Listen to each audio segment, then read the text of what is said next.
Hello అండి. శాంసంగ్‌లో network region lock అని చెప్పి ఒక పాపప్ వస్తది సిమ్ వేయగానే. అది దాన్ని ఎలా ఫిక్స్ చేయాలన్నది ఎవరికీ అర్థం కావట్లేదు.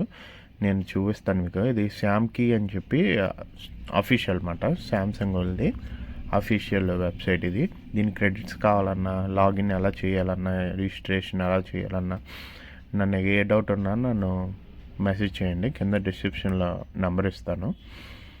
మీకు ఇదిగోండి శామ్‌కీ ఇన్స్టాల్ చేస్తున్నాను. ఇది క్లయింట్ పీసీ. ఇన్స్టాల్ చేసేసిన తర్వాత మీకు చెప్తాను. ఇన్స్టాల్ అవుతుంది. ఇన్స్టాల్ అయిన తర్వాత ఇలాగ ఓపెన్ అవుతుంది అన్నమాట. పాపప్ వస్తుంది. దీంట్లో యూజర్ నేమ్, పాస్వర్డ్ ఇన్సర్ట్ చేసేస్తాం మనం. ఇన్సర్ట్ చేసేసిన తర్వాత లాగిన్ చేసేస్తాం. లాగిన్ అయిపోయిన తర్వాత ఫోన్ని కస్టమర్కి చెప్తాం. మన దగ్గర ఎన్ని ఉన్నాయంటే 8 క్రెడిట్స్ ఉన్నాయి. ఫోన్ కనెక్ట్ చేసామని చెప్పాను. ఇన్ఫర్మేషన్ తీసుకుంటుంది. చూడండి, ఇది కొంచెం టైం టేకని 8 క్రెడిట్స్ అడుగుతుంది. ఓకే చెప్పేస్తాం మనం. ఓకే అయిపోయిన తర్వాత మీకు చూడండి, లోడింగ్ ఐడిబి ఫోన్ ఆల్రెడీ కనెక్ట్లోనే ఉంది. మీకు రీడ్ చేస్తుంది అన్నమాట. కొంచెం టైం టేకన్ ఉంటుంది. ఒక 2 to 3 minutes తీసుకుంటుంది. టైం అయితే టేకెన్ తీసుకుంటుంది. మీరు ఫోన్ రీబూట్ అయినా సరే, ఏమైనా సరే మీరు ఫోన్ డిస్కనెక్ట్ చేయకూడదు.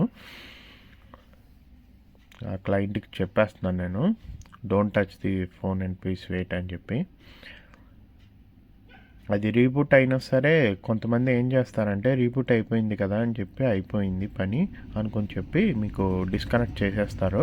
అలా డిస్కనెక్ట్ చేయకూడదు. ఇదిగో ఆన్ అయింది చూడండి, ఇక్కడ పాపప్ వచ్చింది. A06 చేస్తుంది. మీకు క్లియర్గా అన్నీ కనబడతాయి చూడండి. ఒకసారి క్లియర్గా చూసుకుంటే ఇది SM-A06B. ఇది దీనికి రీజియన్ లాక్ ఉంది. మీకు చూపిస్తాను రీజియన్ లాక్ అంటే ఏంటో. మీకు థంబ్నెయిల్ కూడా పెడతాను చూడండి ఒకసారి. మీకు రిటైరింగ్ డేటా, ఇది సిపి ఫైల్ని మాడిఫై చేస్తుంది. మనం బై హ్యాండ్ చేయలేమన్నమాట. ఎందుకంటే ఆ సిపి ఫైల్లో కొన్ని సెక్యూరిటీ ఫైల్స్ని అది ఆటోమేటిక్గా ఈ టూల్ అన్నది రీడ్ చేసుకుంటుంది. ఇది అవి బయట కంట్రీస్లో ఫోన్స్ పర్చేస్ చేసిన తర్వాత వాళ్ళు ఒక రీజన్ లాక్ అన్నది పేస్ట్ చేస్తారు దాంట్లో. సో ఆ రీజన్ లాక్ అన్నది పాపప్ అవుతూ ఉంటుంది. మీకు చూపిస్తాను. ఇదిగో మళ్ళీ రీబూట్ అవుతుంది చూడండి ఒకసారి. రీబూట్ అయిన తర్వాత అసలు ఫోన్ అన్నది టచ్ చేయకూడదు. మనం ఒక 2 to 3 minutes అన్నది కంపల్సరీ తీసుకుంటుంది. అయినా సరే మనం అది టచ్ చేయకూడదు మన ఫోన్ని. అది రీబూట్ అయిన తర్వాత మీకు MCK code and network code అని చెప్పి 2 కోడ్స్ మనకి పాపప్ అవుతాయి. మీకు చూపిస్తాను చూడండి క్లియర్గా.